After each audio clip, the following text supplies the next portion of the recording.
Hello student, आज आपण projectile मोशनबद्दल शिकणार आहोत. तर त्याच्यासाठी आपण एक्झाम्पलने स्टार्ट करू डे टू डे लाईफमधून. जर आपण एखाद्या झाडावरती जर स्टोन थ्रो केला तर तो स्टोन काहीसा असा पाथ तयार करून तो खाली ग्राउंडवरती फॉल होईल. सो एक हा प्रोजेक्टाईल तयार होईल, प्रोजेक्टाईल मोशन आहे हे. सेकंड, बास्केट बॉलचं जर आपण बघितलं तर हा बॉल आपण थ्रो करताना तो सम इनिशियल व्हेलॉसिटीने या बास्केटमधून हा ग्राउंडवरती फॉल होईल. सो हा पण जो पाथ तयार झालेला आहे तो एक प्रोजेक्टाईल मोशन आहे. ओके, सो डेफिनेशन बघू first. Any object in flight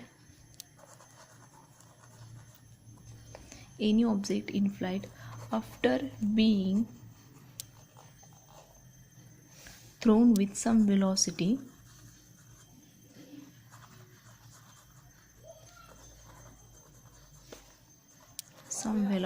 is called projectile.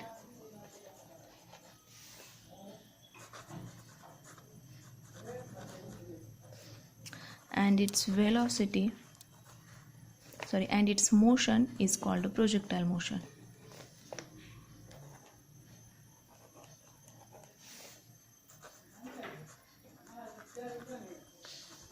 Okay, म्हणजे एखादा ऑब्जेक्ट आपण सम इनिशियल व्हेलॉसिटीने जर थ्रो केला तर तो एक असा पाथ क्रिएट करतो.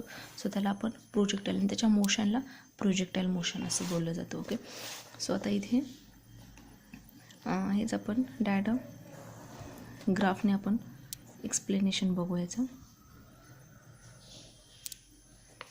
दिस is X axis, Y axis.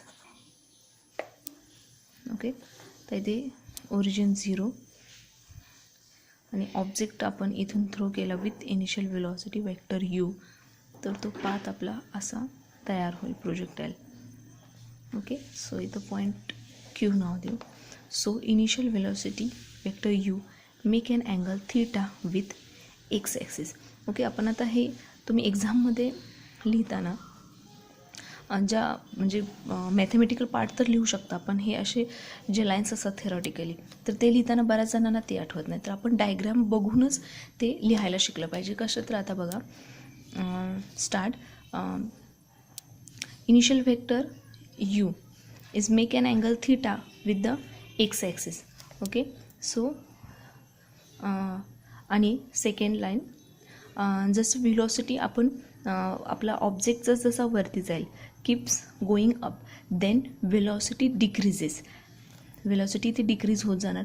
At a certain point velocity becomes 0. इथे velocity आपली 0, कारण हा ऑब्जेक्ट आपण असा वर फेकल्यानंतर तो ज्यावेळेस रिटर्न येईल त्यावेळेस तो तिथे फॉर अ सेकंड तिथे तो स्टॉप होईल, त्यावेळेस त्याची velocity ही 0 होते.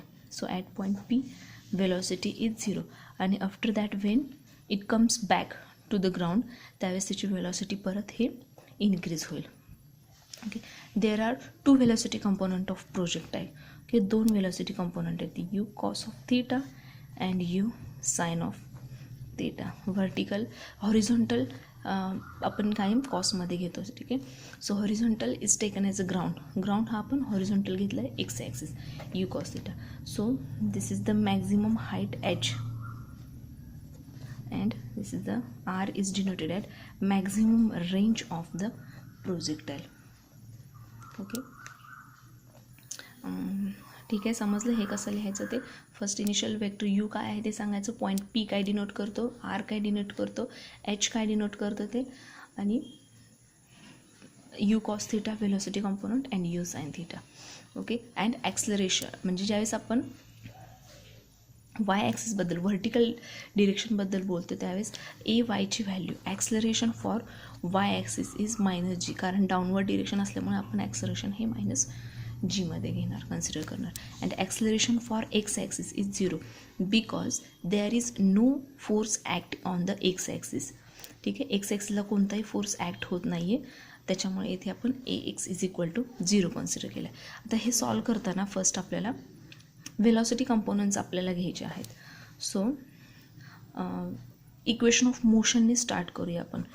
first equation of motion v is equal to u plus at. Okay, thus velocity component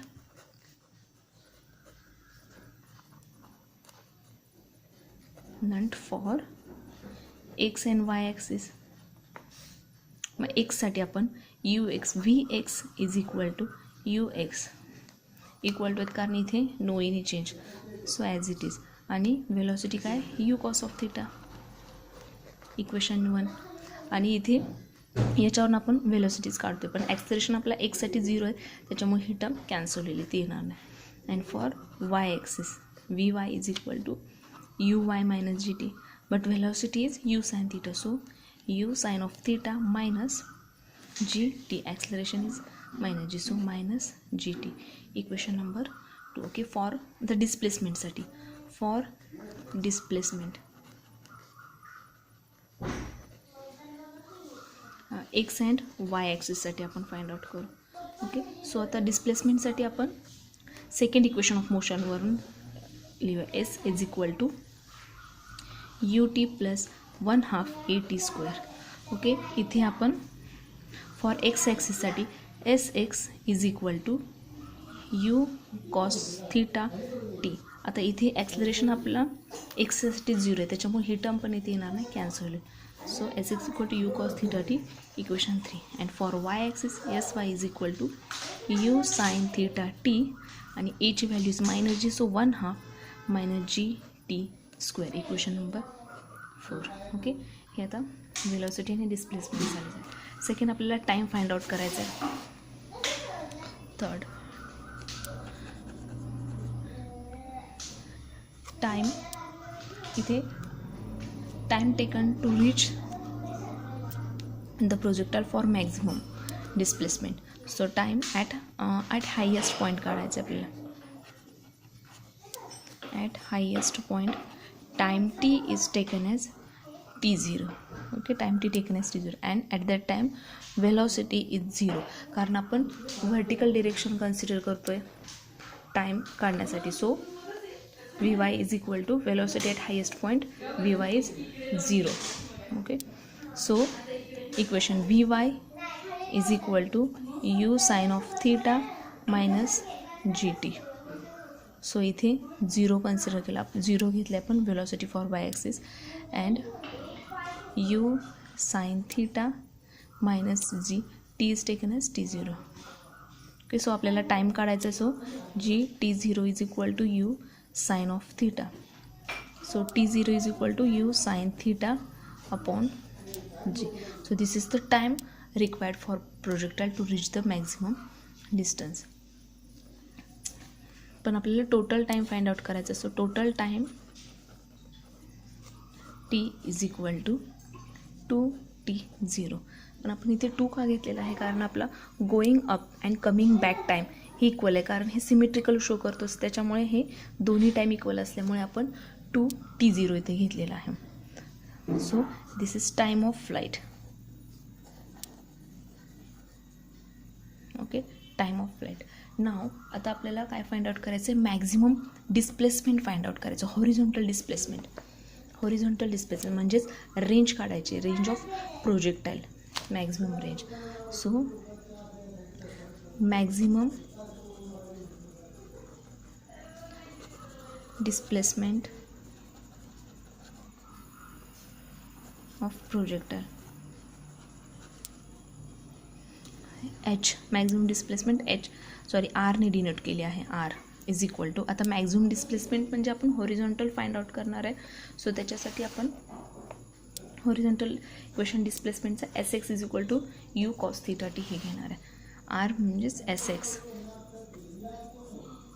R is equal to u cos of theta into T is taken as 2t0. आता इथे 2 का घेतला आपण, तर सेम रिझन, कारण t0 then t0, total time ही 2t0, going up and coming back ह्या टायमिंगमध्ये एवढा 2t0 होतं. सो आपण 2t0 घेतला.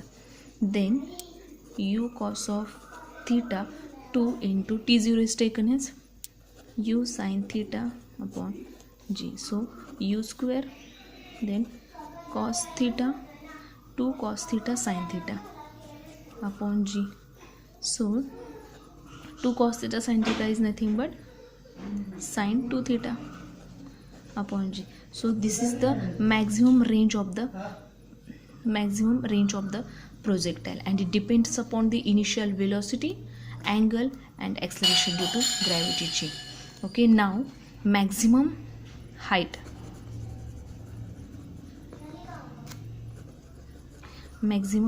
of projectile